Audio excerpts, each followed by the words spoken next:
Ya comencé a grabar la clase. De nuevo, buenas tardes a todos. Espero que se encuentren muy bien.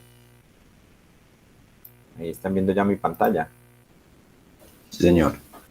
Listo. Antes de que comencemos, muchachos, a ver, habíamos llegado hasta el teorema de Lagrange. Pero antes de que comencemos, ¿cómo les fue con la revisión del parcial? ¿Pudieron revisar, visualizar la nota?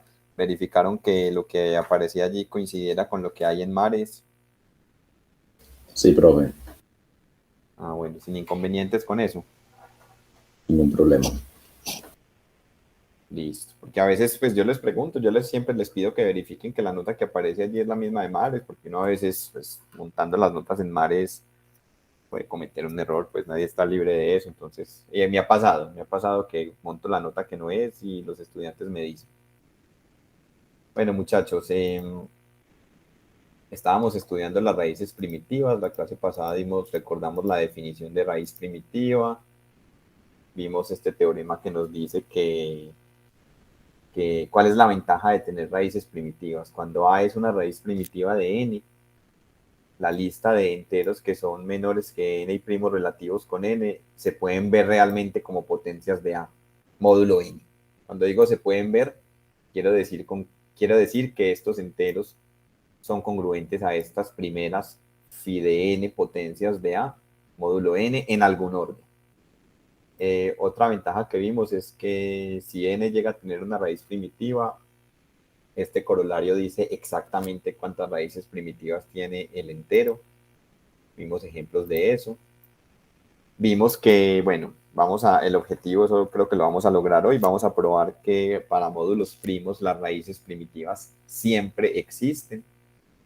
Para módulos compuestos las raíces primitivas son más bien raras, ¿cierto? Vimos que, pero eso no significa que no existan, ¿cierto? Para n igual a 9 existen raíces primitivas. Vimos que 2 y 5 son raíces primitivas de 9, pero en el caso general las raíces primitivas son más bien raras.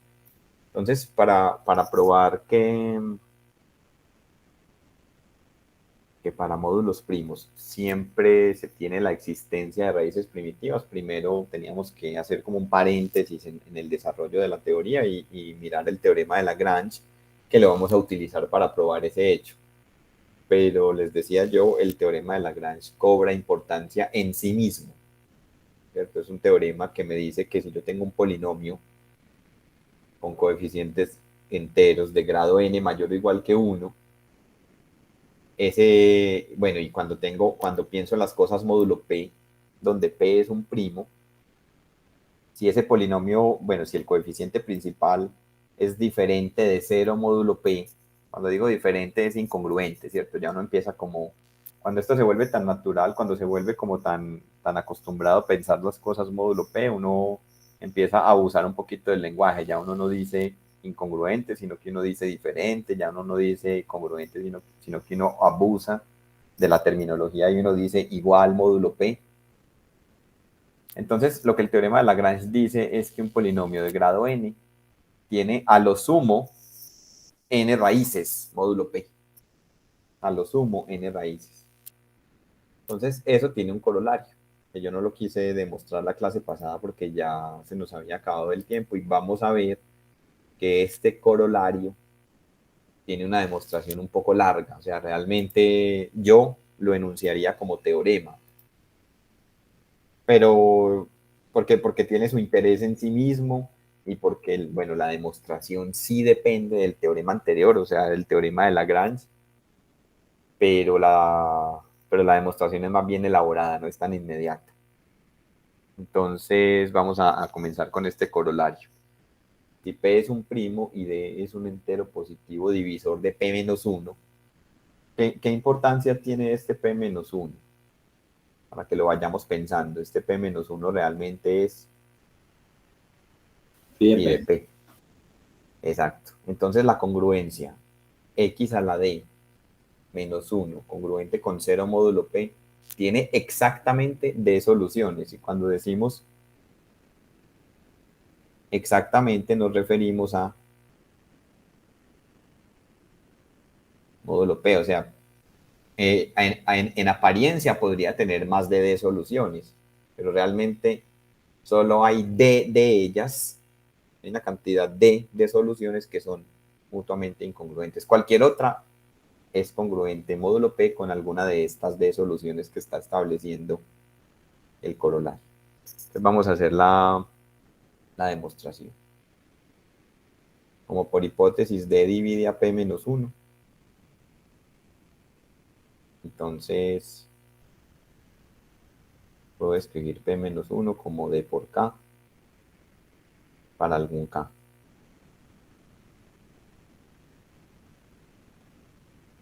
Para algún K perteneciente a los enteros positivos, porque en la hipótesis queda claro pues que D es un entero positivo. Entonces yo no lo puedo multiplicar aquí por un entero negativo, porque P menos 1 también es positivo, ¿cierto? Si P es primo es porque P es mayor o igual que 2.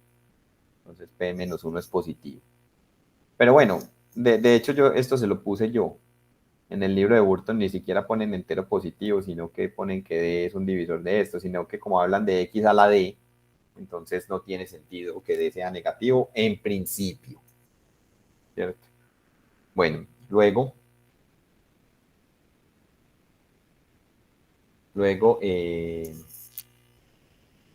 esta expresión X a la P menos 1, ¿a qué se les parece esta expresión? X a la P menos 1 menos 1. ¿En qué, ¿Con qué lo relacionarían ustedes? Adelantándome un poquito en la demostración. Teorema de Euler. Sí, en particular el teorema de Fermat, ¿cierto? Sí. Ya vimos que el teorema de Fermat es caso particular. Listo, entonces, ¿cómo podría escribir esto? Podría escribir como X a la P menos 1, pero P menos 1 es dk menos 1, y ya ustedes saben que esto se puede escribir como X a la D a la K menos 1, y esta expresión algo a la K menos 1 la hemos factorizado varias veces en el curso, ¿cierto? ¿Recuerdan cómo es que se factoriza? Como X a la D menos 1, que es el de interés aquí en el enunciado del corolario. ¿Y qué es lo que sigue? A ver, ¿quién me recuerda? X a la qué.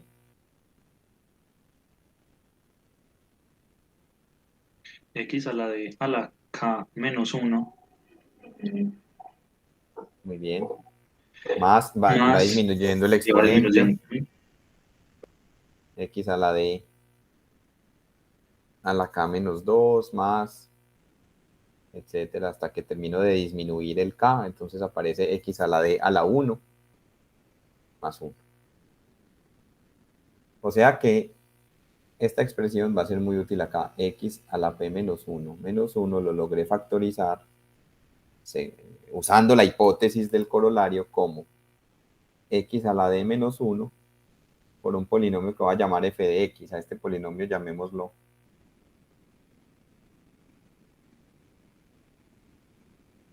f de x.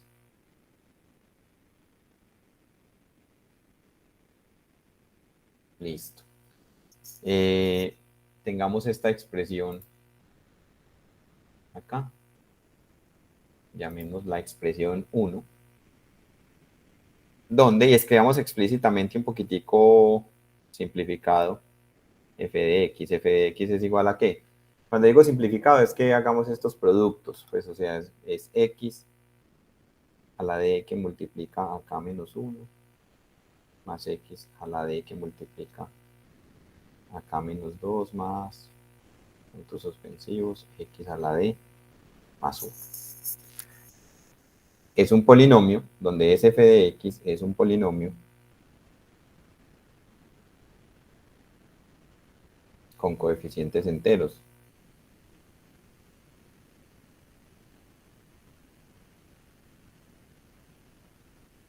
Y observen que el coeficiente principal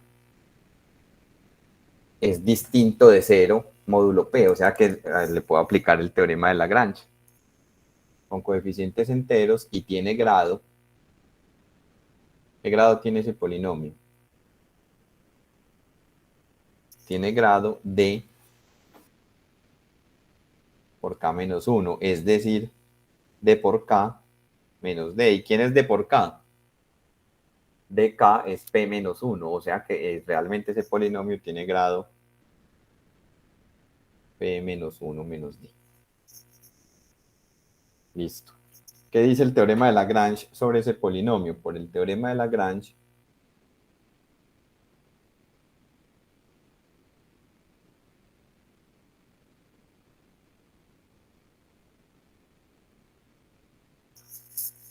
la congruencia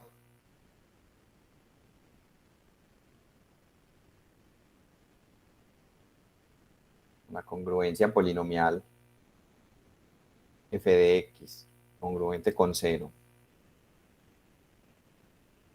módulo P, tiene a lo sumo, ¿cuántas soluciones?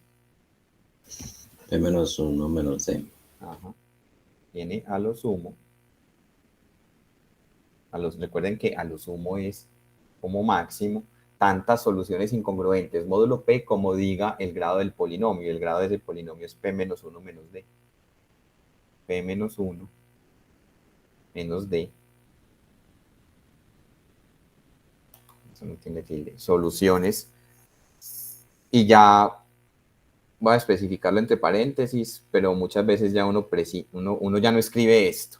Incongruentes, módulo P. Digo que uno no lo escribe porque ya en el contexto está claro que cuando uno piensa las cosas módulo P, cuando uno dice el número de soluciones, significa el número de soluciones módulo P, ¿cierto? Soluciones distintas, o sea, incongruentes, módulo P.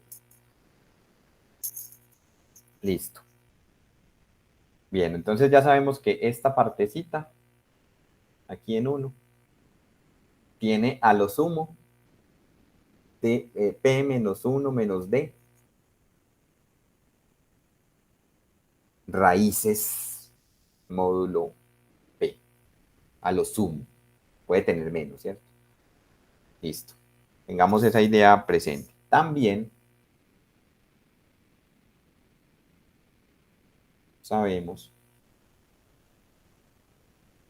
por el teorema de Fermat, que es un caso particular del teorema de Euler, sabemos por el teorema de Fermat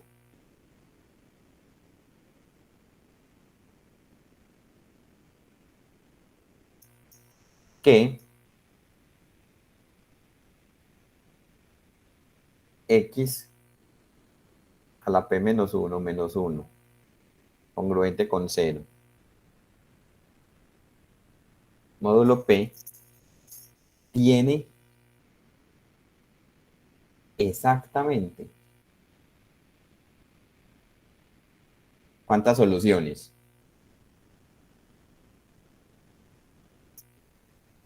Una, no. Ya les voy a decir por qué. Ya vamos a explicar bien, vamos a hacer un paréntesis aquí en la demostración para explicar por qué esta afirmación. Tiene exactamente p menos 1 soluciones incongruentes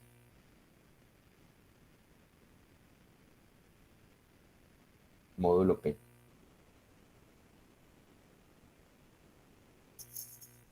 A saber, les voy a decir cuáles son las soluciones. A saber, los enteros 1, 2, 3, hasta P menos 1. ¿Qué es lo que dice? Entonces vamos a hacer el paréntesis, lo voy a hacer con color azul. ¿Recuerdan qué es lo que dice el teorema de Fermat? Que si A es un entero y P es un primo tal que P no divide a A, entonces A la P menos 1 es congruente con 1 módulo P, recuerdan, pero si paso el 1 a restar al otro lado, o sea, si sumo menos 1 a ambos lados de la congruencia, obtengo esto. Y recuerden que cuando P es primo, esta condición P no divide a A es equivalente a decir que A y P son primos relativos. ¿Sí o no? O sea que el teorema de Fermat dice que si un número llega a ser primo relativo con P, entonces se cumple esto. En otras palabras, si un número es primo relativo con P, es solución de esta congruencia.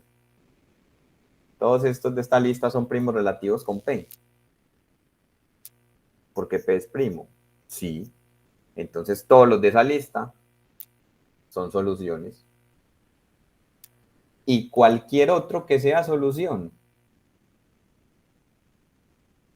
es congruente, módulo P, con alguno de estos enteros, ¿cierto? Donde R, eso está dado ya es por el algoritmo de la división, R mayor o igual que 0 y menor o igual que P menos 1. ¿Y por qué está excluido el 0?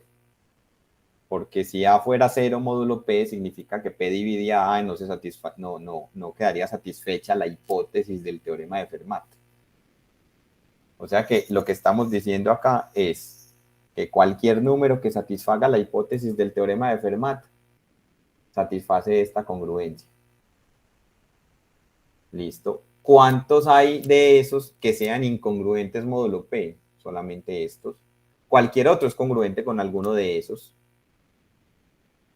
Eso quiere decir que esta congruencia, a la luz del teorema de Fermat, tiene exactamente P-1 soluciones incongruentes. ¿Cuáles? Estos. Cualquier otro que satisfaga eso es congruente con alguno de esos. ¿Está claro? Sí, profe. Listo, muy bien, Juan Pablo. ¿Qué dicen los demás? Sí, profe. Listo, muy bien, Juan Pablo también. Dice Juan Fernando que sí está claro. Listo. Y no nos sorprende que en la demostración estemos usando el teorema de Fermat, ¿cierto? Por lo que habíamos anticipado cuando yo pregunté que a qué se les parecía esto. Juan Pablo Carbona dijo que a teorema de Euler, sí, eso. El teorema de Euler es, en este caso particular, lo mismo que el teorema de Fermat. Listo, entonces, ahora, cualquier solución, ya se están dando cuenta por qué me estaba molestando que se llamara corolario. Fíjense que esta demostración no está tan inmediata como la de cualquier otro corolario. Yo simplemente lo puse corolario por seguir a Burton. Cualquier solución X congruente con A módulo P de X a la P menos 1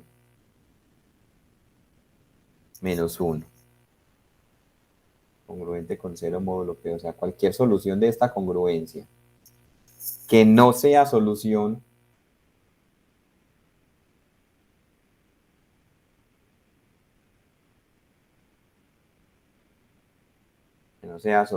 de f de x, que no sea raíz de f de x módulo P, debe satisfacer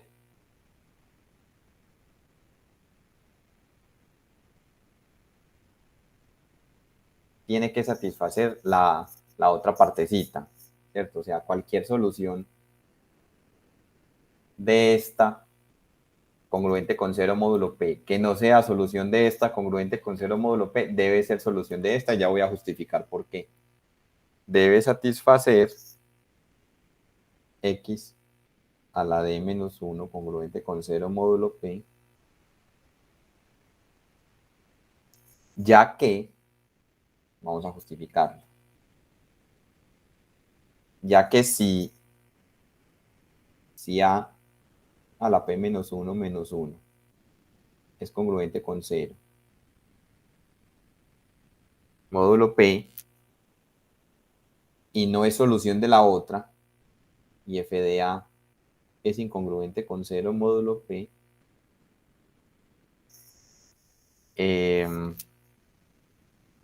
entonces se sigue lo voy a escribir a continuación. Entonces, ¿qué se tendría? O sea, estamos mirando qué ocurre con una solución de x a la p menos 1 menos 1, con una raíz de x a la p menos 1 menos 1, que no sea solución de f, que no sea raíz de f. Entonces, ¿qué tendría? Tendría, por un lado, que a a la p menos 1 satisface esto. Pero ¿qué pasa cuando yo reemplazo esto aquí? Cuando yo reemplazo aquí en 1, reemplazo x por a. ¿Qué quedaría? A la d menos 1 por f de a.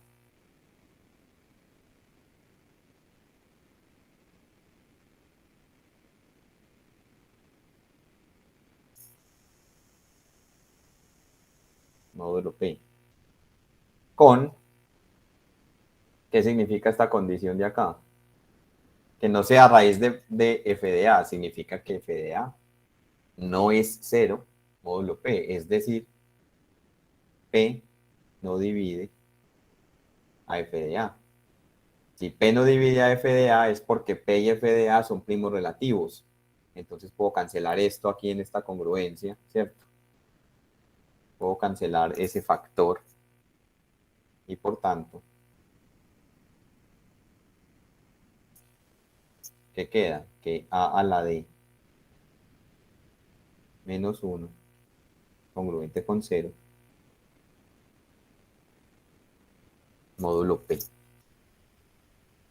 Entonces, he justificado plenamente esta afirmación de acá. Cualquier solución de esta, congruente con 0 módulo p, que no sea solución de esta, congruente con 0 módulo p, debe ser solución de esta, congruente con 0 módulo p. En el lenguaje de raíces, cualquier raíz de este, módulo p, que no sea raíz del polinomio f, módulo p, debe ser raíz de este. Entonces, ¿qué se sigue de ahí? Se sigue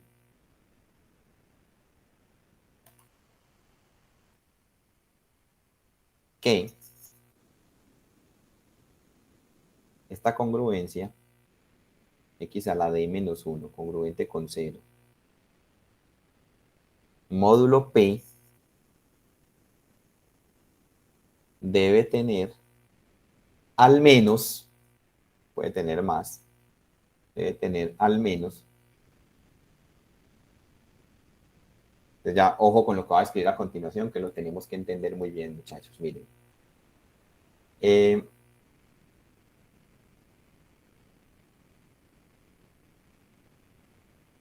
Ojo, pónganme mucha atención. Esta congruencia, bueno, este polinomio tiene a lo sumo p menos 1 menos d. Mírenlo aquí en la parte inferior de la página. Tiene a lo sumo, o sea, como máximo, p menos 1 menos d soluciones. Listo.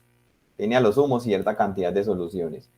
Más abajo dijimos esta cuántas tiene exactamente. Tiene exactamente p menos 1 soluciones. O sea, esta parte tiene p menos 1 raíces. Pensando las cosas, módulo p. Esta parte tiene como máximo p menos 1 menos d raíces. Y acabamos de decir que de estas p menos 1 que hay aquí, de esas p menos 1, las que no sean solución de esa, deben ser solución de esta, o raíz de esta. O sea que este factorcito tiene que tener al menos ¿cuántas soluciones? Tiene que tener al menos. De las p menos 1, tengo que quitarle las que tiene el otro como máximo, que es p menos 1 menos d. ¿Cuánto me da esto?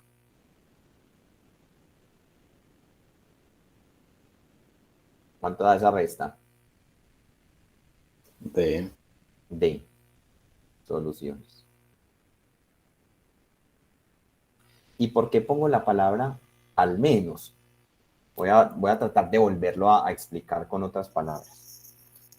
O sea, aquí hay exactamente p menos 1 raíces. Eso quedó garantizado por el teorema de Fermat.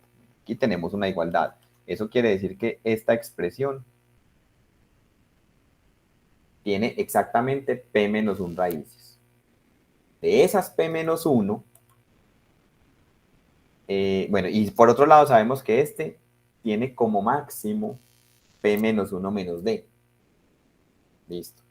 Entonces, de todas esas P menos 1, las que sean soluciones que no estén acá, tienen que estar acá. O sea que a esas P menos 1 le tengo que quitar las que tiene el otro como máximo. Como máximo, por eso aquí aparece la expresión al menos. ¿Sí? O sea, de las P menos 1 que tiene la congruencia en total, le quito las que tiene la otra como máximo, y eso me da que esta partecita, que es la que está faltando, porque dijimos que toda solución que sea solución de esta, pero no de f, perdón, que sea solución de toda, o sea, que esté aquí, que no sea solución de f, o sea, quité estas, tiene que estar acá, o sea, que este tiene de soluciones o más. Porque, porque aparece la expresión al menos, o sea, ¿cuál es el peor de los casos? El peor de los casos es que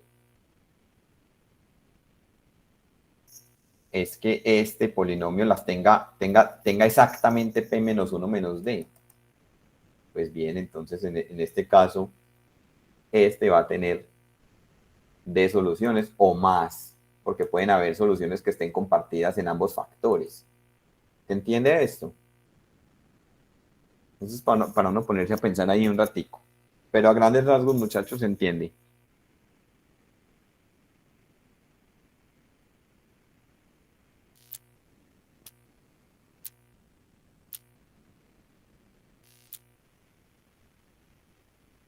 ¿Qué me dicen ustedes?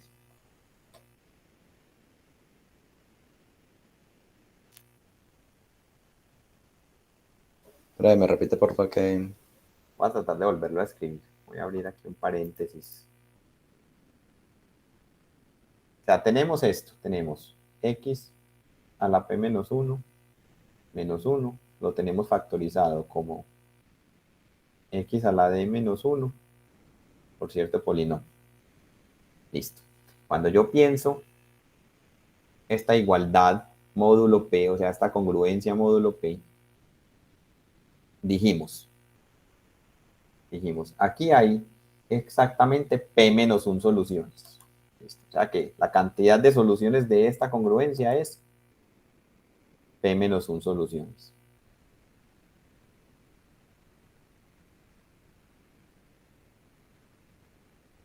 Cuando decimos p menos 1 soluciones, son p menos 1 soluciones incongruentes módulo p. Y eso está garantizado por el teorema de Fermat. Listo.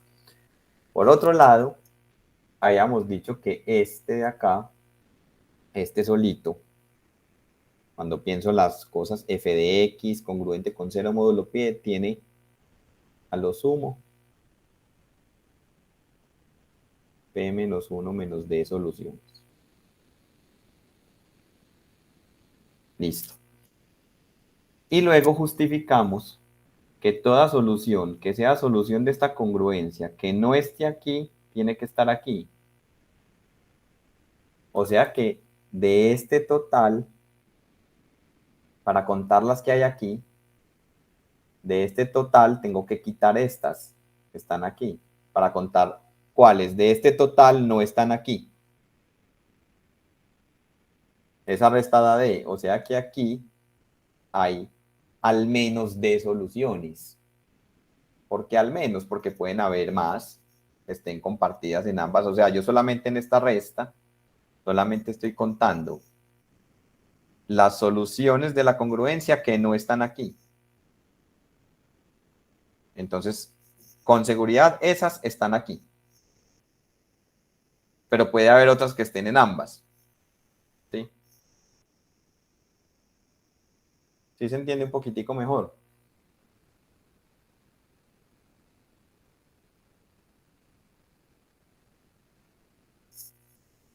Sí, hay más o menos, profe. Eso es de pensarlo un buen rato.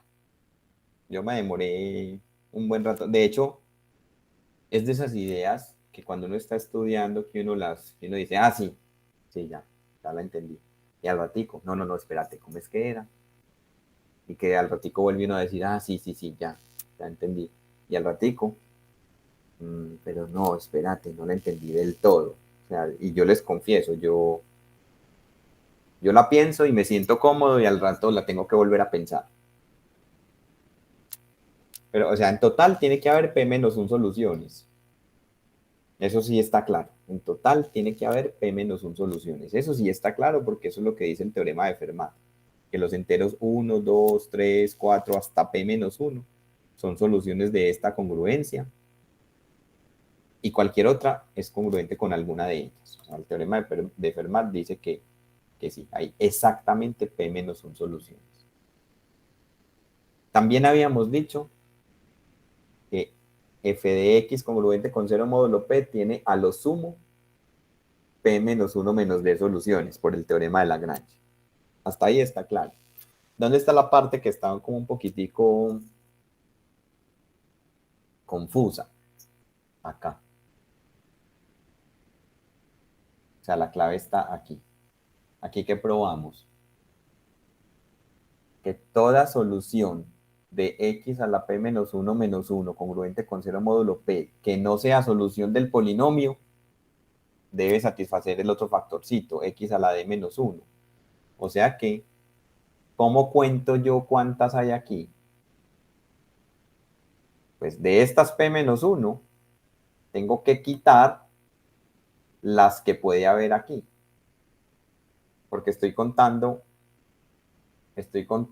las que son solución y le estoy quitando las que puede haber aquí. Pero es que aquí hay a lo sumo. O sea que quito a lo sumo ese número o quito un número menor.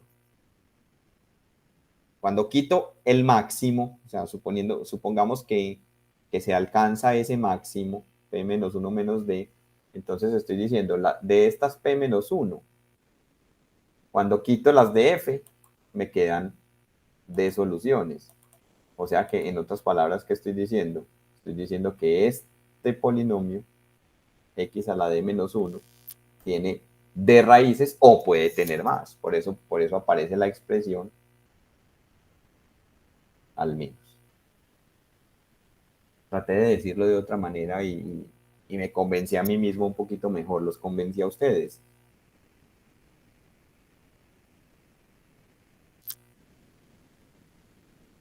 Digamos que Pues sí. digamos que sí. Muchachos, eso, o sea, yo puedo, ocurre, yo siempre hago la misma analogía con mis estudiantes cuando estoy hablando del tema, el tema del aprendizaje. Es un tema muy, muy complejo.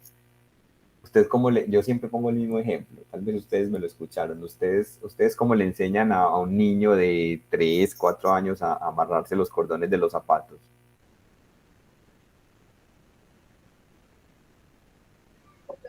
Profe, mostrándole. Mostrándole y diciéndole, Sí, pero usted se lo puede decir de 20 maneras distintas, pero ¿en qué momento el niño aprende? Ojo con lo que voy a decir. El niño aprende cuando el niño aprende.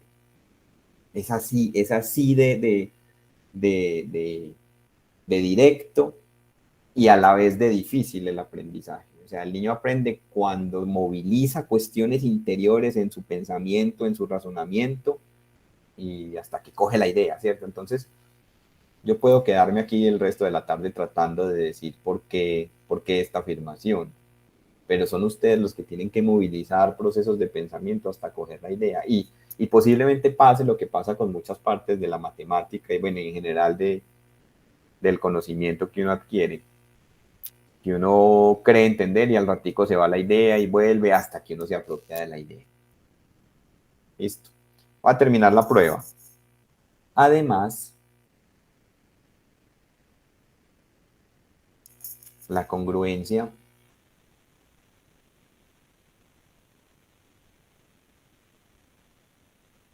x a la d menos 1, congruente con 0, módulo p, ya desligando esto de todo lo dicho anteriormente, esto que voy a decir aquí no tiene nada que ver con lo anterior, tiene a lo sumo de soluciones. Eso es lo que dice El teorema de Lagrange. ¿Cierto? Si es un polinomio de grado D, tiene a lo sumo D soluciones. Entonces miren lo que estamos diciendo. Tiene a lo sumo D. Y aquí dijimos tiene al menos D. Conclusión.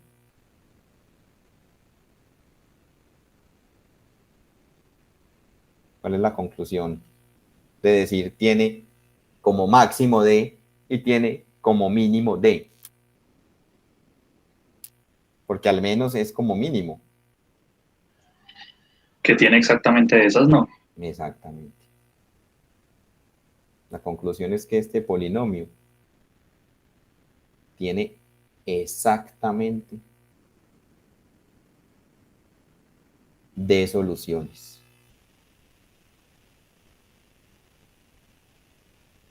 Incongruentes.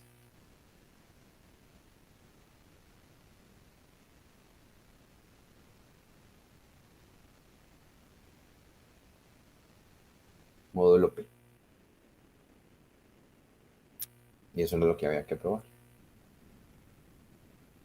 Ya vieron, porque yo no quise probar este corolario la clase pasada, porque faltaban como 20 minutos y miren, me demoré casi 40 minutos haciendo la prueba. Listo, muchachos, esto hay que pensarlo bien. Profe, Oh, sí, Juan Pablo. no podría haber, pues usted nos dice que a la P-1 tiene pues P-1 soluciones por teorema de Fermat, ¿cierto? Sí, Y también el otro por el teorema de Lagrange, el de, ¿cuál? Espera, yo miro. En el de Fx. sí, f de x es un polinomio de grado p menos 1 menos d. Entonces, por el teorema de Lagrange, tiene a lo sumo como máximo p menos 1 menos d raíces. Si uno está viendo ese, bueno, está como se lo factorizó desde el inicio pues, de la demostración. Aquí en la expresión 1, sí. Pues uno dice que la solución, pues eso es una igualdad, como, también como la solución de la izquierda tiene P-1 pues soluciones. Sí, que eso quiere decir que en conjunto este polinomio completico tiene p menos 1 raíces. Exacto, pues si se da de cumplir de igualdad y uno tiene que Fx tiene P-1 menos D soluciones, uno también podría pensar que el otro producto tendría que ser D para que se pueda cumplir como esa, pues de que se cumpla la igualdad de las mismas soluciones. Sí, pero es que podría haber soluciones que sean raíz de este y al mismo tiempo raíz de este. Ah, sí, sí. Por eso es que está la expresión al menos. Sí, sí. O sea, D o más, como mínimo D. Porque aquí es que esta parte también fue importante en la prueba. O sea, aquí probamos que toda solución del todo, que no sea solución de F, debe ser del otro. O sea, de esas P-1, las que no estén en F, tienen que estar en el otro. O sea que en el otro hay D o más. Porque la resta da D o más. O sea, como mínimo D. Pero por teorema de Lagrange, como máximo D. Entonces, conclusión, exactamente D. Listo. Bueno, muchachos, entonces, miren, esto realmente es un teorema. O sea, no es tan inmediato como los otros corolarios a los que uno está acostumbrado. Pero ojo, este polinomio x a la d menos 1 tiene exactamente d soluciones, pero cuando módulo p tiene exactamente d raíces, módulo p, pero cuando d divide a p menos 1. Tengamos eso en mente para el siguiente teorema, que es el teorema grande, direccionado a lo que queremos probar. Recuerden que el objetivo es probar, el objetivo es demostrar que siempre, que todo primo tiene raíces primitivas. Ese es el objetivo. Listo. Y este es el teorema que nos va a garantizar eso. Si P es un primo y D es un entero divisor de P menos 1, o sea, las mismas hipótesis del teorema anterior, entonces existen exactamente phi de D enteros incongruentes que tienen orden D, módulo P. Un teorema muy fuerte, muchachos. O sea, estoy diciendo que cuando yo tengo módulo primo, para cualquier divisor de phi de P, que recuerden lo que les había dicho, para cualquier divisor de phi de p, no importa quién sea el d, usted siempre es capaz de encontrar enteros que tengan orden d. O sea, lo que este teorema garantiza es la existencia de enteros de orden d, donde d es cualquier divisor de phi de p. En otras palabras, siempre existen enteros de todos los órdenes posibles. ¿Cuáles son los órdenes posibles? Los divisores. ¿Se acuerdan que en clases anteriores decimos que si un entero A tiene orden K módulo N, entonces K divide a phi de N? Pero eso no quiere decir que para cualquier divisor de phi de N siempre existan enteros con ese orden. Este teorema está diciendo que cuando N es primo, sí. Y está diciendo mucho más, está diciendo exactamente cuántos. O sea, es un teorema muy fuerte. Vamos a probarlo. Y cuando yo lo particularizo con D igual a P menos 1, porque P menos 1 divide a P menos 1, o sea, phi de P divide a phi de P, estoy diciendo cuántos enteros hay de orden máximo, es decir, cuántas raíces primitivas tiene P. O sea, no solamente está garantizando la existencia de raíces primitivas, sino que está diciendo exactamente cuántas. Listo. Vamos a ver cómo va la demostración. Entonces,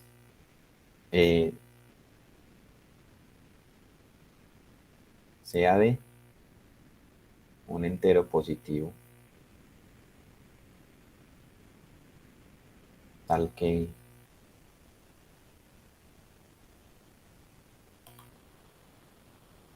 de divide a P menos 1 y sea, vamos a definir una función auxiliar, sea psi de D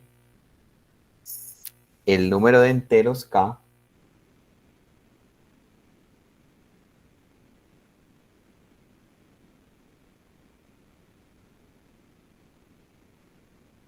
con K entre 1 y phi de P que tienen orden D módulo P.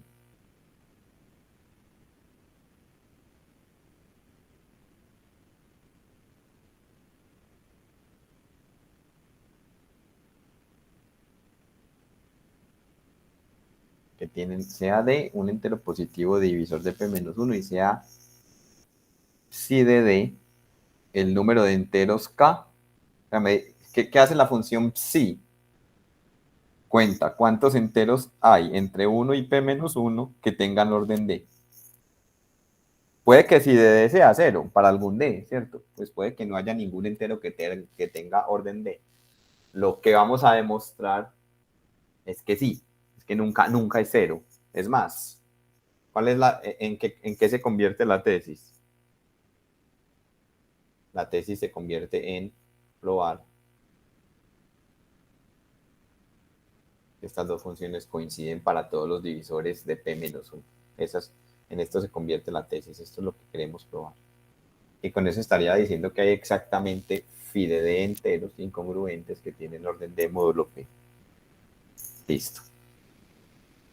Entonces aquí viene el gran truco. Como todo entero, bueno, ya hubo un primer gran truco que fue introducir esta función auxiliar. Pero aquí viene el otro. Como todo entero entre 1 y P menos 1 tiene orden D para algún D,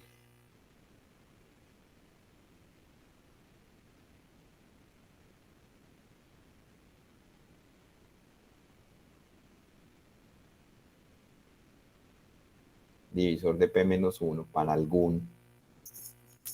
Entonces, antes de que ponga lo que va después del entonces, ¿cómo se sienten ustedes con esta frase? Todo entero entre 1 y P menos 1 tiene orden D para algún D divisor de P menos 1. Muchachos, claro. Ya habíamos dicho que si un entero tiene orden K, entonces K divide a phi de N en el contexto general, ¿cierto? Pero es que en este caso phi de N, o sea, phi de P es P menos 1. O sea que el orden de cualquier entero divide a p menos 1. En otras palabras, todo entero entre 1 y p menos 1 tiene orden d para algún d, ¿cierto? Entonces, esta sumatoria, ¿cuánto me da? La sumatoria de los valores psi de d con d variando en el conjunto de divisores de p menos 1. Díganme cuánto tiene, de acuerdo a esta frase, cuánto tiene que dar esta sumatoria.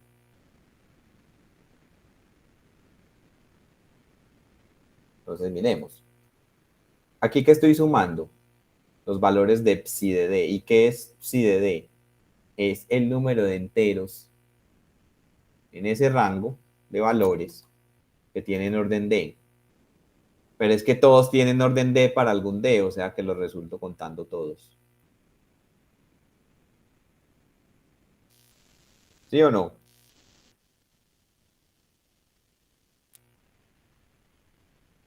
sea, yo aquí empiezo a expandir esta sumatoria. ¿Cuál es el primer divisor? 1. Entonces cuento los que tienen orden 1. Más. Luego voy con el siguiente divisor. Cuento los que tienen orden D. Y luego finalmente cuento los que tienen orden P-1, orden máximo. Como todos tienen algún orden D, entonces los cuento todos.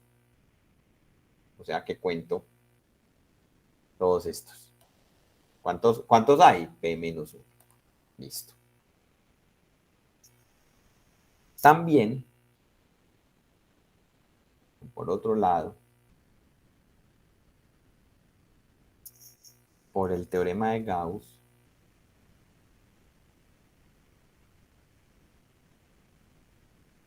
¿recuerdan el teorema de Gauss que vimos en clases anteriores?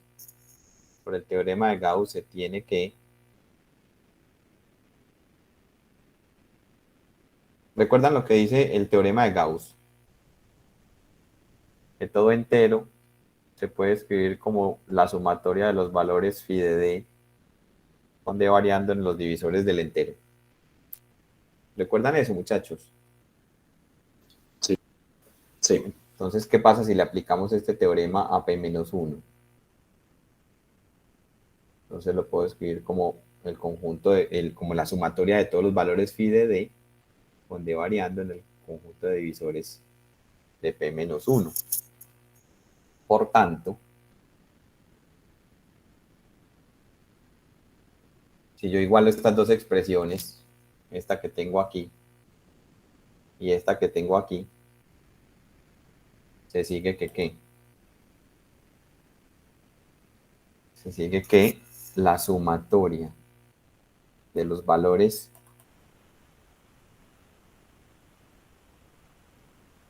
psi de d, donde variando en el conjunto de divisores de p-1, es igual a la sumatoria de valores phi de d, donde variando en el conjunto de divisores de p-1. Esta expresión la voy a llamar 1.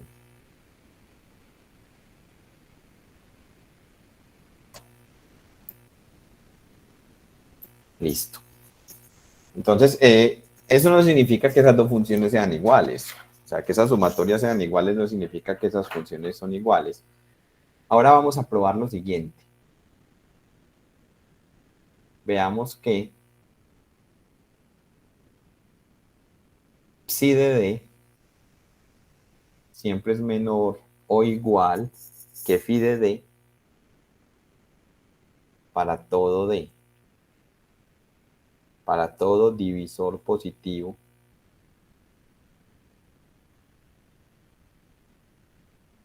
de p-1. Listo, entonces, como tengo que probar algo con un cuantificador universal, entonces yo tomo un entero arbitrario que cumpla esa propiedad. Entonces, para esto sea d un divisor arbitrario de p-1.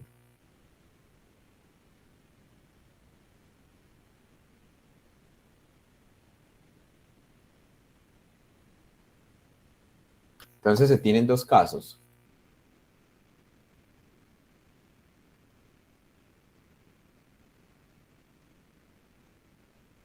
¿Cuáles son los dos casos? Que psi de D sea cero o que psi de D sea mayor que cero. Recuerden quién es psi de D. La introdujimos al comienzo de la demostración. Es el número de enteros entre 1 y p que tienen orden D. Entonces, para un divisor positivo arbitrario, el número de enteros entre 1 y p que tienen orden D puede ser cero, puede que no haya, o puede que sí haya, y en ese caso psi de D sería positivo. Entonces, realmente lo que nos resulta mostrando en esencia es que este caso no ocurre. O sea, ¿qué pasa si ocurre ese caso?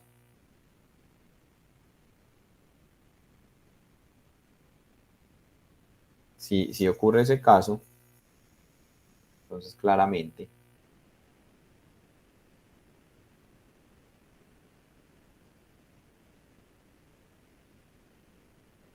se tiene la desigualdad que queremos probar, ¿cierto? ¿Sí o no? Si psi de D, si esa función psi de D es igual a cero para un divisor positivo arbitrario, entonces cero es menor o igual que esto, porque phi de D siempre es estrictamente positivo. Que recuerden que la función phi de Euler cuenta el número de primos relativos con D. Anteriores a D, pues por lo menos está el 1. Eso siempre tiene valor mayor o igual que 1. Listo, ahora miremos el otro caso. ¿Qué pasa si de D es positivo? Entonces, ¿qué estoy diciendo?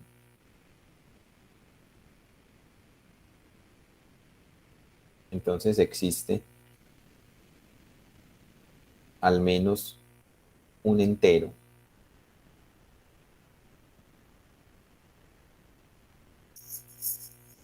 A con A entre 1 y P menos 1 de orden D.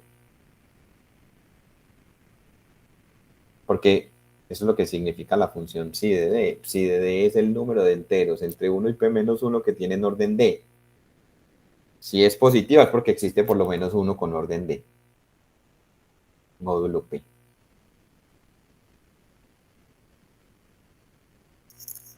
¿Qué significa que A tenga orden D módulo P? Significa que a la D congruente con 1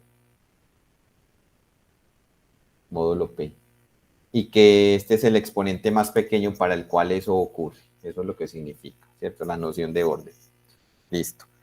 Sabemos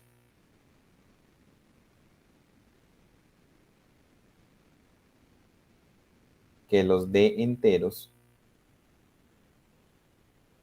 las primeras D potencias de A, cuando A tiene orden D, A a la 2, a la 3, hasta llegar a la D, son incongruentes módulo P. Lo habíamos dicho en un corolario, que cuando A tiene orden K, entonces las primeras K potencias son incongruentes.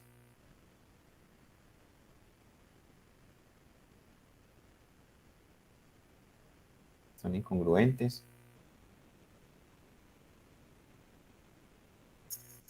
Módulo P. Eso lo habíamos dicho en un corolario. Listo. Y cada uno de ellos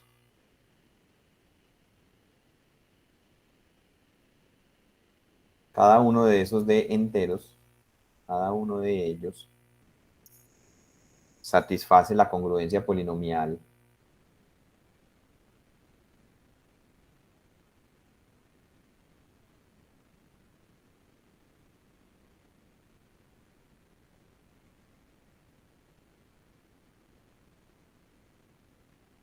cada una de esas potencias satisface la congruencia polinomial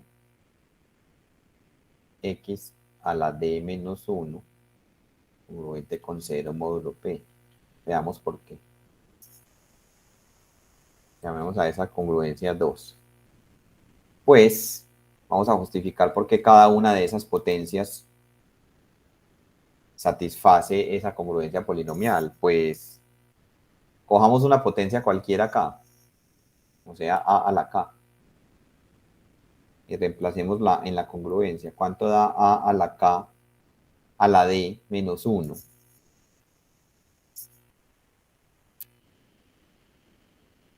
Eso es congruente con a la d a la k menos 1 módulo p, ¿cierto? Bueno, realmente esto es una igualdad. Simplemente a la k a la d es lo mismo que a la d a la k. ¿Y cuánto es a la d? Lo dijimos acá. 1, o sea que queda 1 a la k.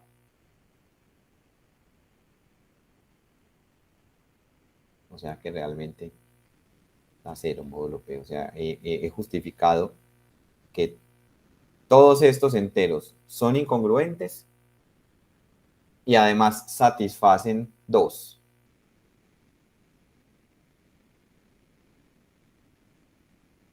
Pero el teorema, el corolario que acabamos de probar me dice que 2 tiene ¿cuántas soluciones?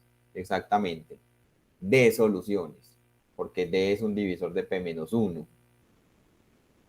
Ah, entonces aquí ya están las D. Estas son las D soluciones. Cualquier otra tiene que ser congruente con una de estas. Entonces, por el corolario del teorema de Lagrange, el que demostramos antes de este,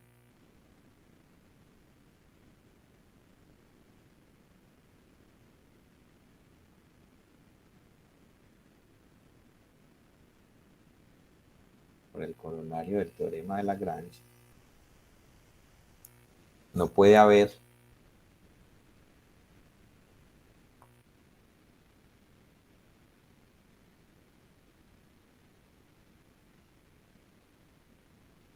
otras soluciones de 2. Cuando digo otras, ya sabemos a qué nos referimos. Otras módulo P. La repito la idea, muchachos. Si A tiene orden D, A a la D es congruente con 1 módulo P y D es el entero más pequeño para el cual eso ocurre. Sabemos que estos D enteros, aquí en esta lista, ¿cuántos enteros hay? Hay D enteros. Ellos son incongruentes. Y acabamos de decir que cada uno de ellos es solución de esta congruencia. Pero el corolario del teorema de Lagrange dice que esta congruencia tiene exactamente D soluciones porque D satisface la hipótesis de ese corolario. O sea, D es un divisor de P menos 1. Entonces, esta congruencia tiene exactamente D soluciones y aquí hay D soluciones incongruentes, entonces no hay otras, tienen que ser esas. Cualquier otra es congruente con alguna de estas módulos P. Listo. Se sigue, ¿qué se sigue de aquí?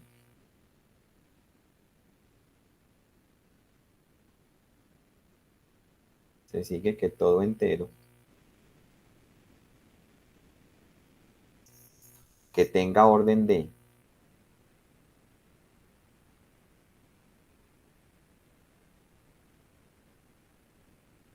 módulo P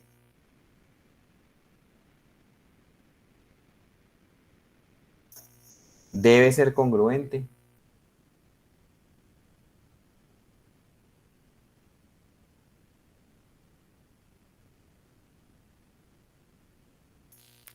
a alguno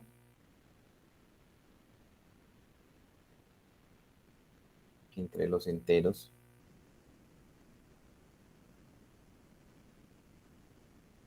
a la 2 hasta a la D. Debe ser congruente, módulo P.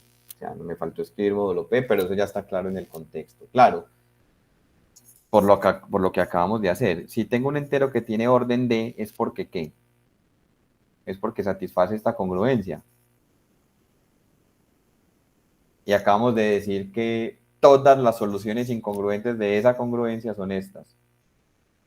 O sea que todo entero que tenga orden D, módulo P, tiene que estar módulo P en esa lista. O sea, cuando digo estar módulo P en esa lista, quiere decir que debe ser congruente a alguno de los de esa lista.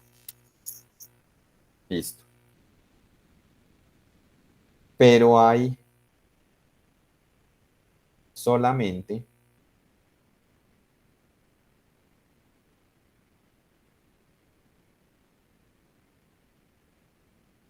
phi de D entre estas potencias de A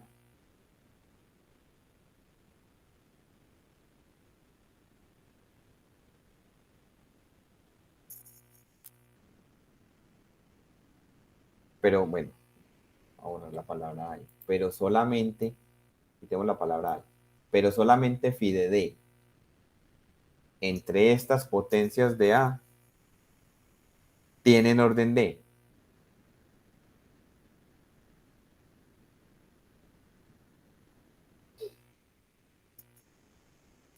A saber, voy a especificarlo, estoy usando un resultado que habíamos probado en, creo que hace 2 clases, a saber,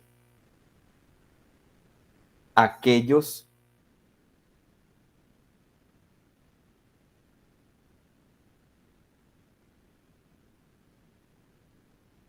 A la K, tales que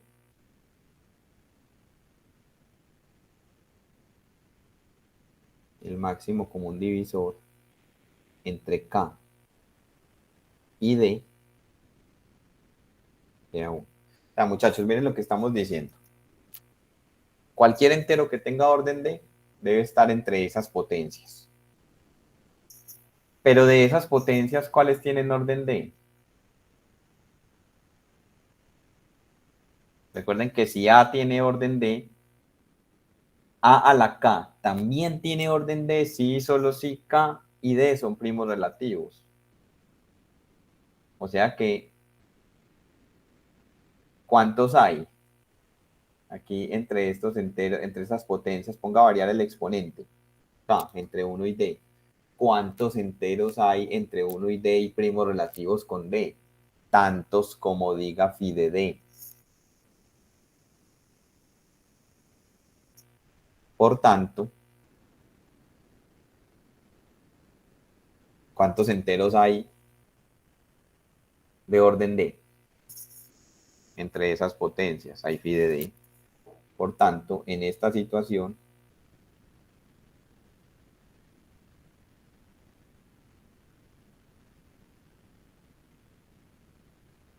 el número de enteros entre 1 y K, entre 1 y P menos 1, perdón, que tiene orden D, coincide con phi de D, por todo lo que acabamos de decir.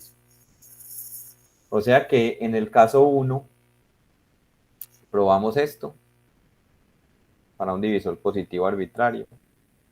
El caso 2, si para ese divisor positivo arbitrario ocurre que si de D es positivo, probamos la igualdad. O sea que en cualquier caso que concluimos, en cualquier caso que hemos probado que psi de D es menor o igual que phi de D para, permítanme, yo abuso de los símbolos, para todo D que sea divisor de P menos 1.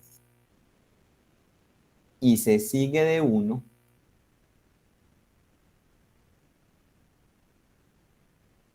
de la expresión 1, donde teníamos esa igualdad de esas sumatorias, se sigue de 1 que realmente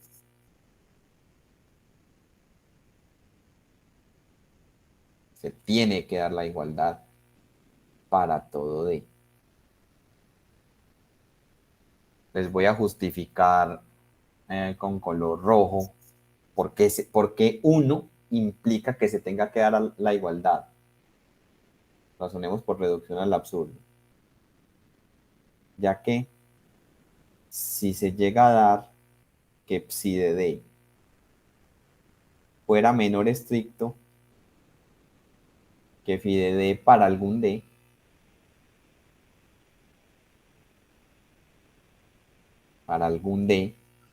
divisor de P menos 1, entonces, ¿qué se tendría de 1? Se tendría que, bueno, no, se tendría de 1, no. Se tendría que la sumatoria de los valores psi de D sería estrictamente menor que la sumatoria de los valores phi de d cuando varío d en el conjunto de todos los divisores de p-1. O sea, si para algún divisor ocurre que se da la desigualdad estricta, entonces estas dos sumatorias, la de la izquierda sería estrictamente menor que la de la derecha, y eso contradice la expresión 1. O sea que, ¿qué resultamos probando? Resultamos probando esto. O sea, probamos que es menor o igual para todo divisor de P-1. Pero en vista de esa igualdad de esas dos sumatorias que tenemos en 1, realmente eso obliga a que se dé la igualdad. O sea que probamos que este señor psi de D es diferente de 0 para todo D. O sea que en última resultamos probando que este caso no podría ocurrir. Pero como no sabíamos, había que analizar los dos casos. ¿Cuál es la conclusión de todo el razonamiento anterior? Hay exactamente ¿cuántos enteros módulo D? Perdón, ¿cuántos enteros? Módulo no. ¿Cuántos enteros que tienen orden P? Hay cuántos enteros que tienen orden D.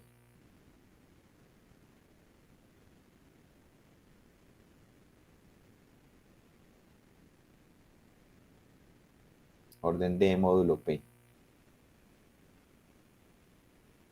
Dijimos que había psi de D enteros, pero como probamos que psi de D es igual a phi de D, entonces hay phi de D enteros que tienen orden D módulo P.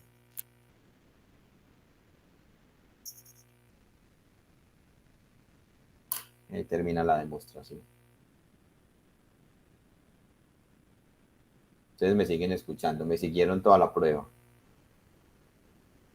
¿Qué preguntas hay sobre esta demostración, muchachos?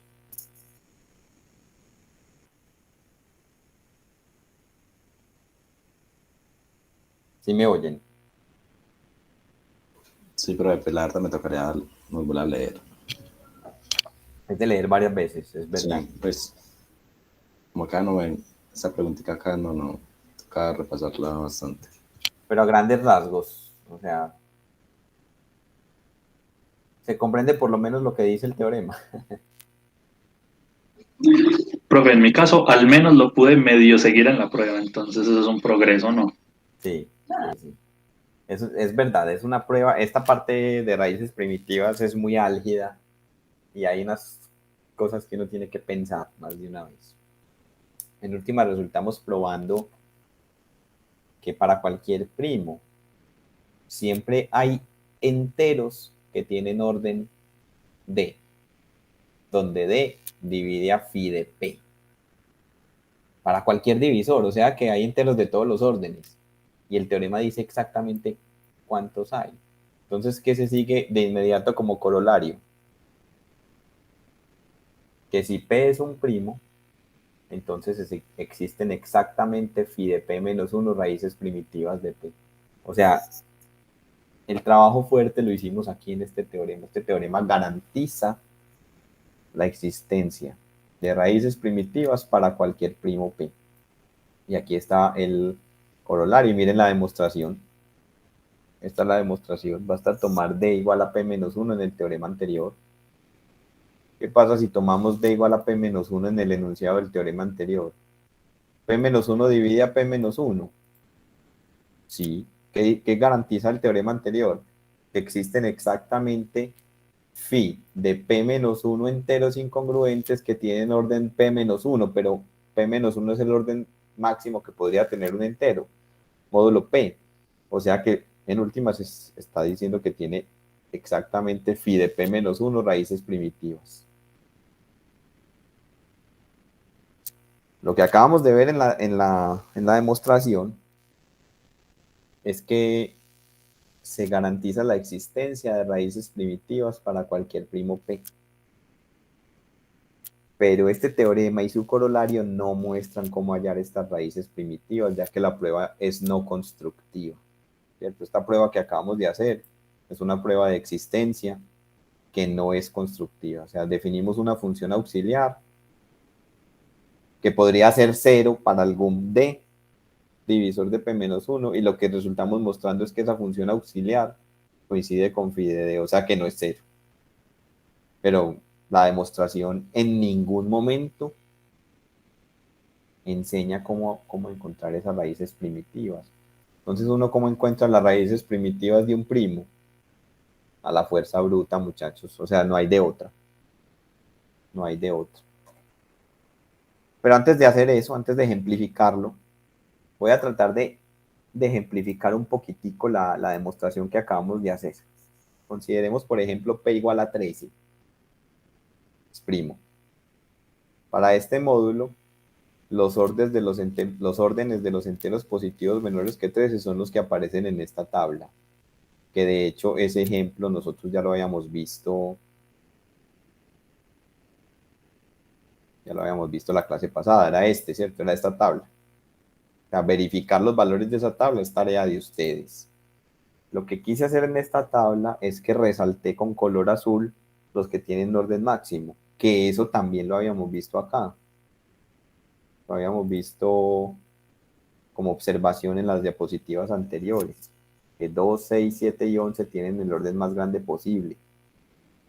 Es el orden 12, que es phi de P, ¿cierto? Se observa que 13 tiene exactamente phi de 12 raíces primitivas y phi de 12 es igual a 4, incongruentes. ¿Cuáles son las raíces primitivas de 13? 2, 6, 7 y 11. Listo, por un lado. Otra cosa que quiero ilustrar acá es cómo funciona cómo trabaja esa función psi de D. Expandamos esta sumatoria, ¿cierto? Miren que nosotros comenzando aquí la demostración dijimos que esa sumatoria de los valores psi de D cuando D varía en el conjunto de divisores de P-1, en este caso si P es 13, P-1 es 12, eso nos tiene que dar 12. Y vamos a ver que en este ejemplo los cálculos cuadran. ¿Cuáles son los divisores de 12? 1, 2, 3, 4, 6 y 12. ¿Cuántos enteros hay de orden 1? Voy y miro la tabla, solo hay uno. ¿Cuántos enteros hay de orden 2? Voy y miro la tabla y solo hay uno que tiene, este ultimito de acá, tiene orden 2. Entonces lo cuento. Recuerden que psi cuenta el número de divisores. Perdón, el número de enteros que tienen orden D. Psi de D cuenta el número de enteros que tienen orden D. Psi de 3, entonces el número de enteros que tienen orden 3. Entonces voy y miro en la tabla y aquí hay uno que tiene orden 3 y aquí hay otro que tiene orden 3, o sea que cuento 2. Psi de 4, ¿cuántos tienen orden 4? Voy y miro, el 5 tiene orden 4 y el 8 también tiene orden 4, o sea que son 2. Pongo otros 2.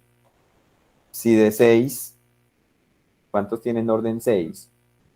1 y 2. Entonces pongo otros 2. ¿Y cuántos tienen orden máximo? Pues tantos como raíces primitivas tenga, ya los habíamos contado, 4, y esa sumatoria da 12. Eso justifica un poquito esta afirmación. Como todo entero tiene orden algún divisor, cuando yo sumo los valores de psi de D, los resulto contando todos. Y aquí lo acabamos de ejemplificar, los resulté contando todos. Y también se observa, y eso ya es cuestión de que ustedes lo miren en la tabla, que realmente esa función psi y la función phi coinciden en todos los D divisores de P-1. En este caso, como P es 13, P-1 es 12. Y miren que coinciden en todas partes, en todos los D divisores de 12. Bueno, ya llevo mucho rato así hablando seguido. ¿Hay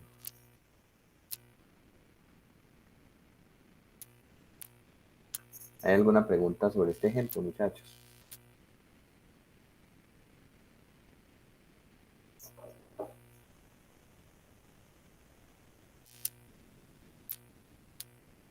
No, profe.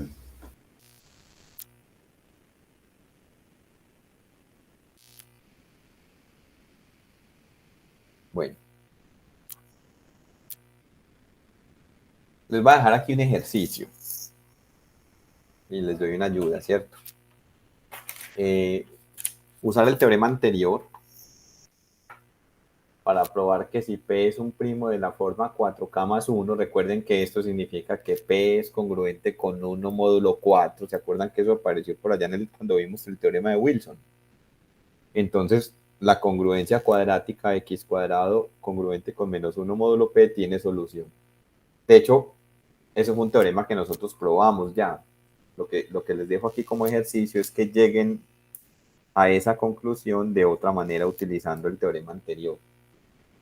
Y les pido probar que, de hecho, esta congruencia tiene exactamente dos soluciones incongruentes módulo P. Entonces aquí les doy una ayuda.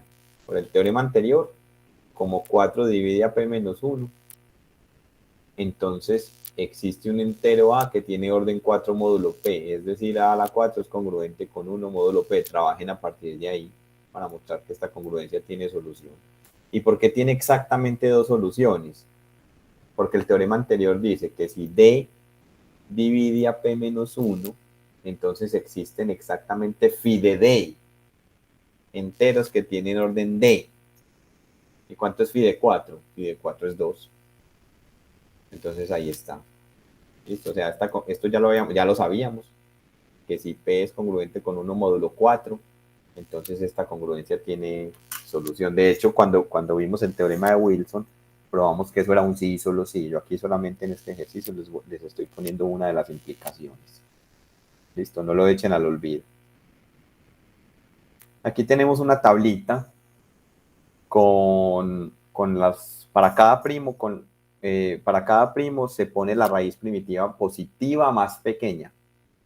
Y aquí tengo la tablita para los primos menores que 100. De hecho, Burton tiene una tablita un poquito más completa, se las voy a mostrar.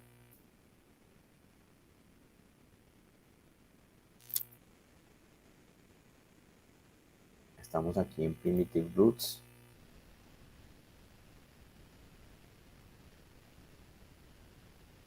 Es esta tabla de acá.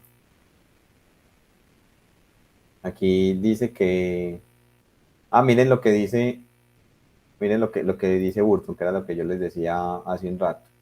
El teorema anterior, como fue probado, tiene una desventaja obvia, aunque de hecho implica la existencia de raíces primitivas para cualquier primo, la prueba es no constructiva. Para encontrar una raíz primitiva, debemos o bien proceder por fuerza bruta o ir a las tablas que ya han sido construidas antes.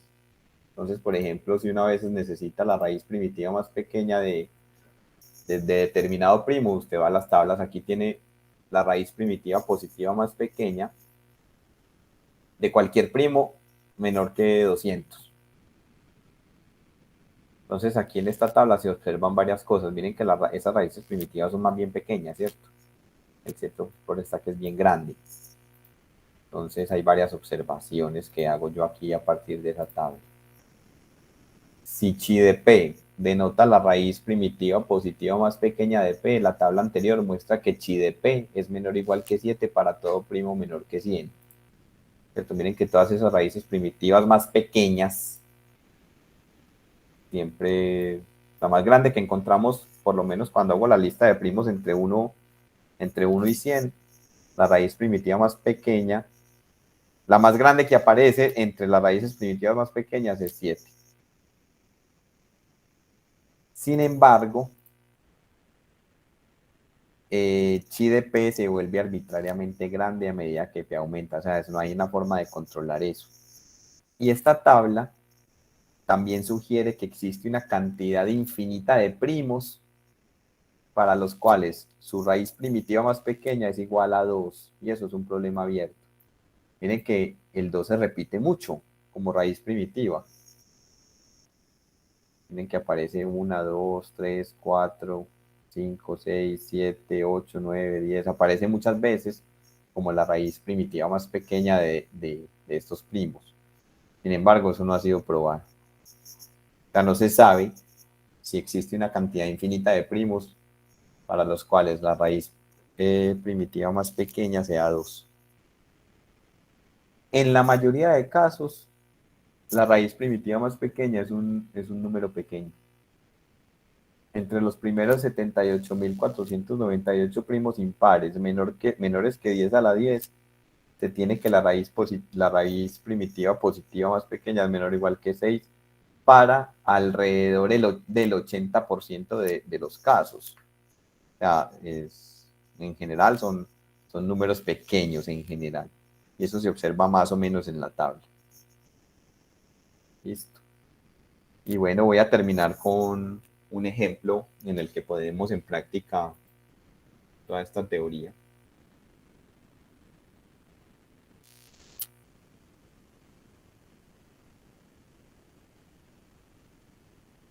Vamos a resolver este ejemplo, muchachos. Consideremos el primo P igual a 31. Entonces, como 6 divide a P menos 1, claro, si P es 31, P menos 1 es 30. Como 6 divide a 30, el teorema anterior garantiza que existen exactamente phi de D, o sea, phi de 6 es igual a 2 enteros de orden D módulo P. Encuentra estos enteros. Entonces, miren, miren que el teorema anterior garantiza la existencia de esos enteros. Voy a devolver al enunciado del teorema. Si D divide a P menos 1, existen enteros de orden D. Aquí. 6 divide a P menos 1, entonces existen enteros de orden 6, módulo 31. Y el teorema dice cuántos existen. Phi de D. Aquí existen phi de 6. Hay que encontrar esos dos enteros. Entonces vamos a proceder de la siguiente manera. Solución. Entonces sabemos que 31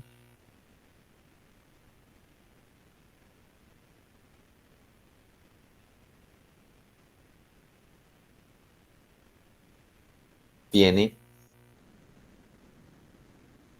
phi de, bueno, el corolario dice, tiene phi de 30 raíces primitivas.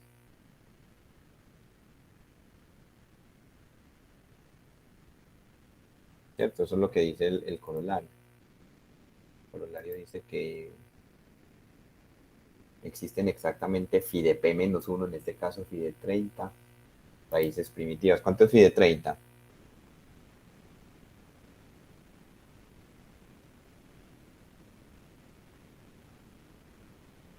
Esto es phi de 2 por 3 por 5, ¿cierto? O sea, phi de 2 por phi de 3 por phi de 5. O sea, phi de 2 es 1. Por phi de 3 es 2. Y phi de 5 es 4. O sea que raíces primitivas. Bueno, el 31 tiene exactamente 8 raíces primitivas. Entonces encontremos la más pequeña y con esa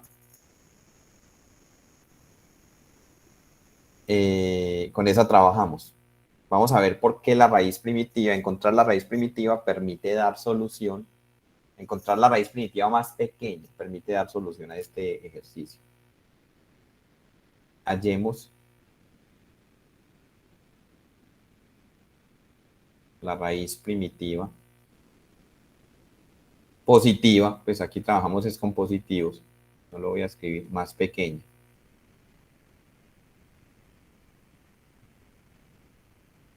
De 31. ¿Y esto cómo lo hacemos?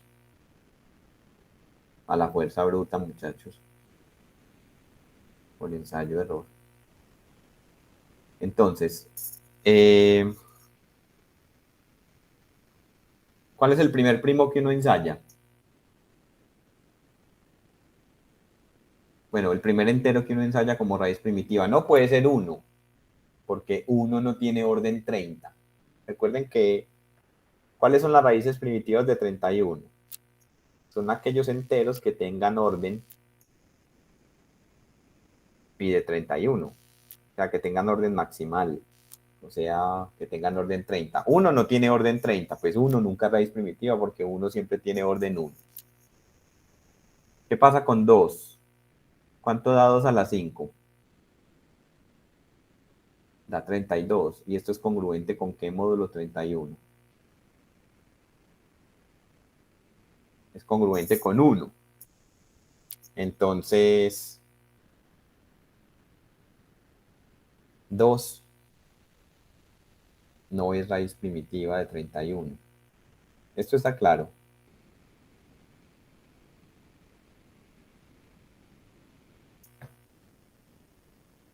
¿Cuál es el orden de 2? Módulo 31. Esta congruencia que estamos señalando aquí me dice que 2 tiene orden menor o igual a 5. Puede que sea 5. Y habría que chequear 2 a la 1, 2 a la 2, 2 a la 3 y 2 a la 4. Y de hecho sí, tiene orden 5. Entonces no tiene orden máximo, entonces no puede ser raíz primitiva. ¿Eso está claro, muchachos?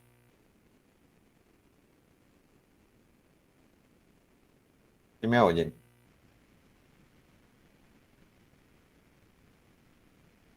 Me desconecto la llamada. Sí, sí me oyen. Listo.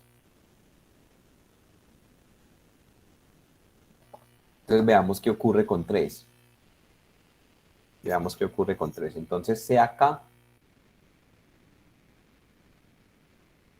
el orden de 3.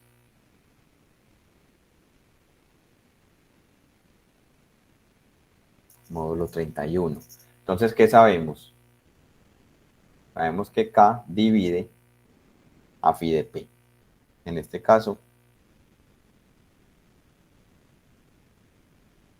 pi de 31. ¿Cierto? Entonces empecemos a chequear. 3 a la 1 no da. ¿Cierto? De hecho, un entero nunca tiene orden 1. ¿O sí? Excepto el 1, pues. 3 a la 2 tampoco da 1. Y basta chequear solamente los divisores de 30. Yo sé que si K es el orden de 3, entonces K tiene que ser divisor de 30. ¿Cuáles son los divisores de 30? 1, 2, 3, 4, no, 5, 6, 10, 15 y 30. ¿Cierto? Esos son los 8. No hay más. ¿Me faltó alguno en la lista? No. Listo. Vamos, 3 a la 3, ¿cuánto da? Da 27. Módulo 31. ¿Cierto? 3 a la 4. 3 a la 4 no hay que chequearla. 3 a la 5. 3 a la 5 es 243. Entonces sacamos la división. Esto para reducirlo módulo 31, entonces divido 243 entre 31. Con 8 ya se pasa, miren, 8 por 3, 24, o sea que 8 por 30 da 240. Y 8 por 1 da 8, 248, ya se pasó. Entonces es el cociente 7. 7 por 31, ¿cuánto da? 7 por 31, muchachos. 7 por 3, 21. Pues 210, o sea, 217, y hago la resta. ¿Cierto? 13 menos 7 da 6. 3 menos 1 da 2 y ya. O sea que este número es congruente con 26, módulo 31. O sea que tampoco nos dio 1. Entonces ya descarté todos estos órdenes. 3 a la 6.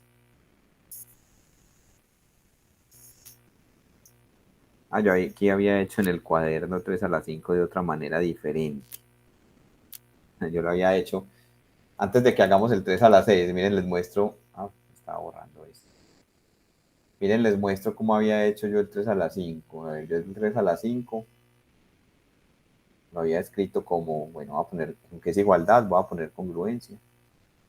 3 a la 3 por 3 a la 2. 3 a la 3 es 27, que lo puedo visualizar como menos 4, ¿cierto? Este 27 es congruente con menos 4 módulo 31. Y 3 a la 2 es 9. Esto es menos 36, que en módulo 31 lo puedo ver como menos 5, y si lo quiero positivo, entonces 26. Así lo tenía yo aquí en mi cuaderno. O sea, nos da lo mismo. Listo. 3 a la 6. A ver cómo lo tengo yo aquí. Como 3 a la 3 por 3 a la 3.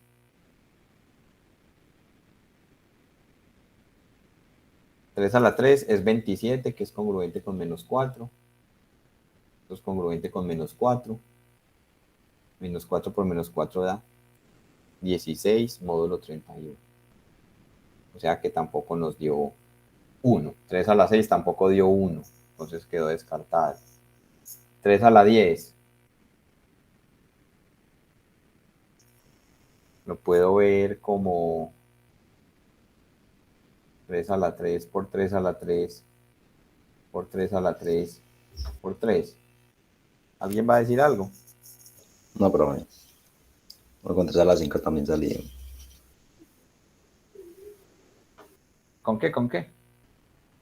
Con 3 a la 5. Luego 26 es congruente con menos 5 y menos 5, 25. ¿En dónde? Ya. Pero no vi cómo lo hiciste. Escribiste el 3 a la 10 como... 3 a la 5 y 3 a la 5. Y es congruente con 26, pero 26 es congruente con menos 5, módulo 31. Sí. Es menos También. 5, menos 5 por menos 5, 25. Sí. Mira cómo lo pensé yo. Cada uno de estos 3 a la 3 es congruente con menos 4, ¿cierto? Que 3 a la 3 es 27, a 31, ahí menos 4 por 3. Y este menos 4 a la 3 es menos 64, ¿cierto? Y resulta que 64, cuando pienso las cosas módulo 31, es congruente con 2.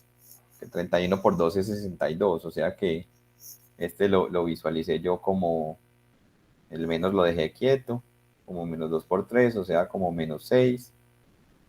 Y cuando le sumo 31 llego a 25, sí. Pero es mucho más sencillo como vos lo propusiste. Vos dijiste 3 a la 10 es 3 a la 5 por 3 a la 5. Ya vimos que 3 a la 5 es menos 5. Sí, señor. Mucho mejor. Hay varias maneras de hacerlo, ¿cierto? O sea que el orden de 3, módulo 31, no es 10 tampoco, porque no dio 1. Y ya basta verificar 3 a la 15. 3 a la 15 lo podemos ver como 3 a la 3 a la 5. Y lo podemos ver como, ya dijimos que 3 a la 3 era menos 4, ¿cierto? 3 a la 3 es 27, módulo 31 es menos 4. Y entonces esto lo puedo ver así, lo puedo ver como menos 4 a la 2 por menos 4 a la 3. Menos 4 a la 2 es 16 y menos 4 a la 3 es menos 64. Y ya vimos por allá atrás que 64 es congruente con 2 módulo 31. O sea que esto queda menos 32. O sea, menos 1 módulo 31. O si se quiere, 30. Listo. Entonces el orden de 3 módulo 31 no es ninguno de estos divisores. Entonces K tiene que ser igual a 30. Entonces K es igual a 30. O sea que 3 tiene orden máximo, o sea que hemos probado que 3 tiene orden 30, o sea, tiene orden máximo, tiene orden phi de 31, entonces es raíz primitiva de 31. Y eso está de acuerdo con esta tabla. ¿Cuál es la raíz más pequeña, la raíz primitiva más pequeña de 31? 3. Eso lo acabamos de probar entonces. Listo. Entonces ahora todavía estamos lejos de la solución del ejemplo. ¿Qué es lo que queremos hacer?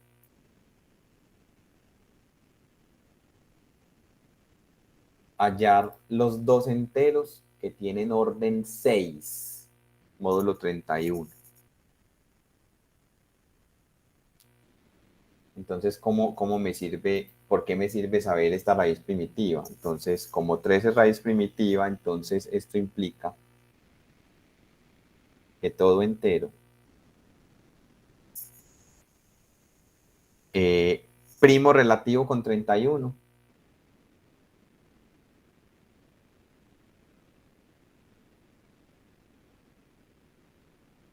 es congruente. Módulo 31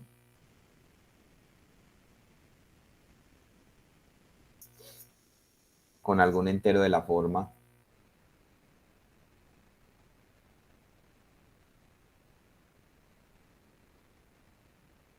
con algún entero de la forma 3 a la K, donde K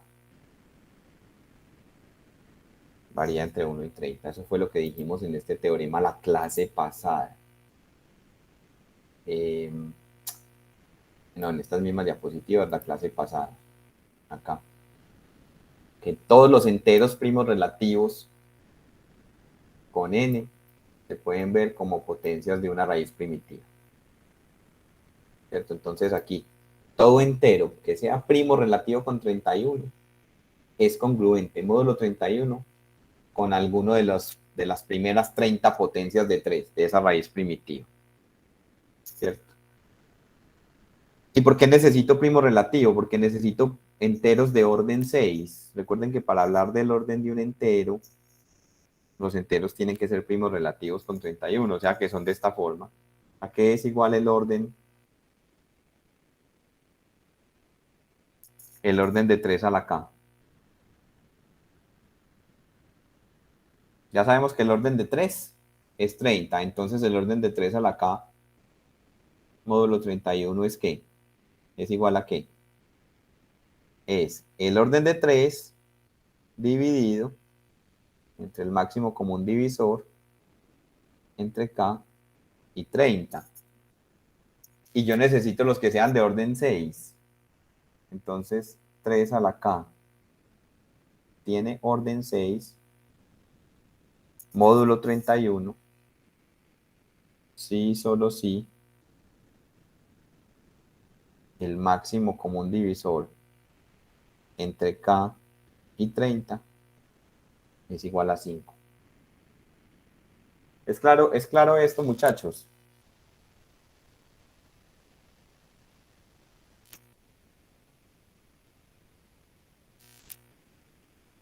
A mí me repite por favor esa partecita. En la primera frase está clara. Sí. Todo primo relativo con 31 es congruente con alguna potencia de 3, por este teorema. Todo primo relativo con n es alguna potencia de una raíz primitiva. Listo. Por allá cuando estudiamos el orden de un entero, vimos este teorema. Que si A tiene orden K, entonces cualquier potencia de A tiene orden K dividido entre el máximo común divisor entre el exponente y el orden. Eso es lo que estoy diciendo acá. Como 3 tiene orden 30, eso fue lo que dijimos acá atrás, por ser raíz primitiva. Entonces 3 a la K tiene orden 30 dividido entre el máximo común divisor entre el exponente y el orden. ¿Y qué se quiere? Queremos hallar los enteros que tengan orden 6, o sea que esto va a ser igual a 6 si solo si el denominador es igual a 5, ¿o no? Ah, ya, profe. Entonces, ¿y cuáles son los enteros? ¿Cuáles son los k cuyo máximo divisor con 30 es 5? Solo hay dos. Solo hay dos opciones.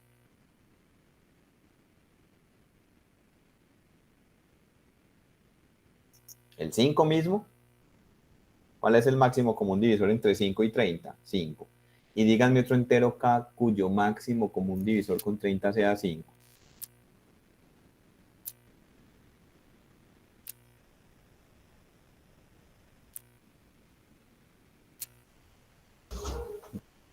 ¿Cuál?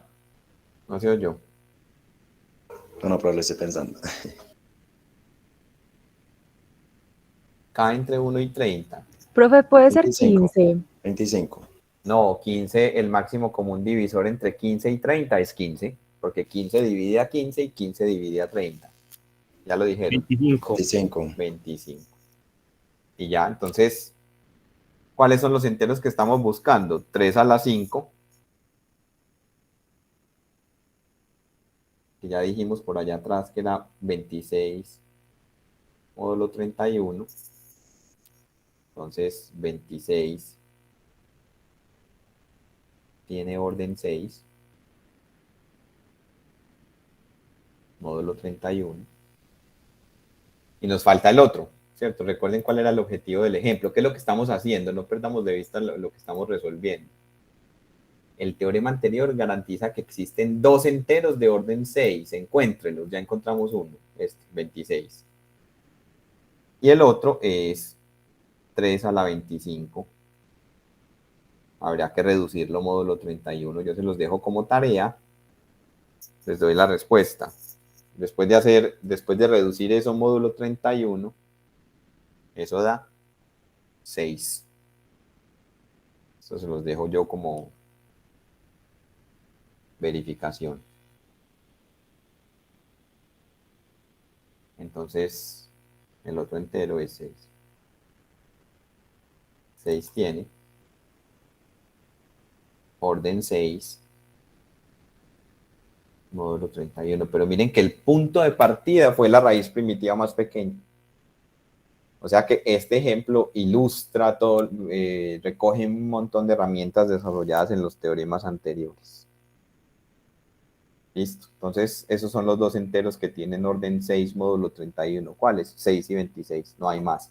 Cualquier otro que tenga orden 6 es congruente con alguno de esos dos. Módulo 31. En ese sentido es que no hay más. Porque como enteros hay infinitos que tengan orden 6. Pero módulo 31 solo hay dos. 6 y 26. Listo, muchachos. Entonces, hasta ahí va la clase de hoy y hasta ahí va el tema. Hasta ahí va el tema. O sea que lo que voy a evaluar en el examen corto del 10% que programamos para octubre. ¿Cuándo fue? 14 de octubre. No sobra recordar la 14, 19, yo creo.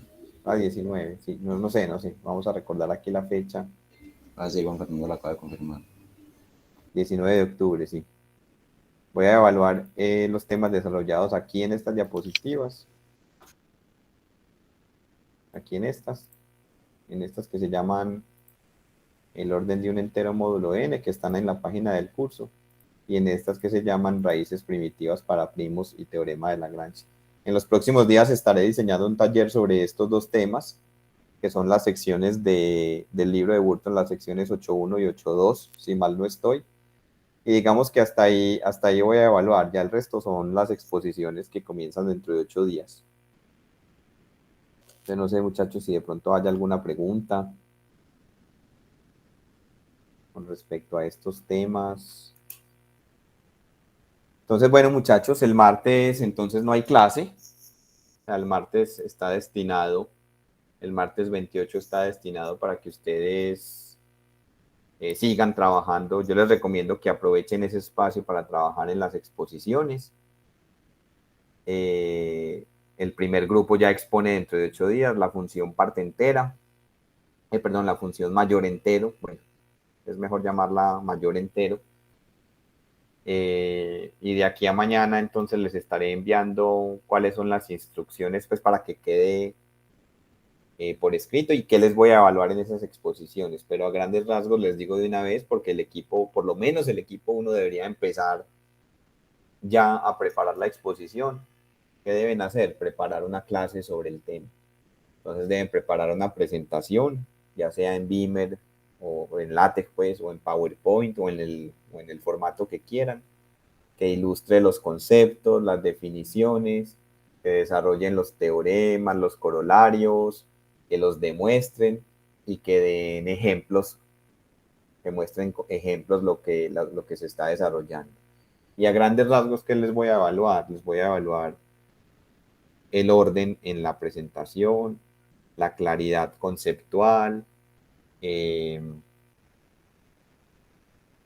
el buen manejo pues como del tiempo, que respondan acertadamente a las preguntas y voy a diseñar una pequeña rúbrica para hacer una calificación grupal y una calificación individual. Listo, eso se los estaré informando. Pero por lo pronto, para el equipo número 1 deben estar preparando ya una clase sobre el tema y que esté equilibrada, o sea, son 4 integrantes.